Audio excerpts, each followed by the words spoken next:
For today's good question, Richard asks, how many inmates who have been sentenced to death have been executed in the last 20 years in Kentucky? How many inmates are currently on death row? Kentucky is one of 27 states where the death penalty is still legal, but in the last 20 years, the Commonwealth has executed one inmate who was on death row.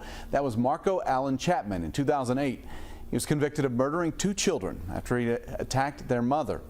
Well, since then, there have been multiple lawsuits challenging the legality of Kentucky's death penalty. Executions are on hold here because of court orders.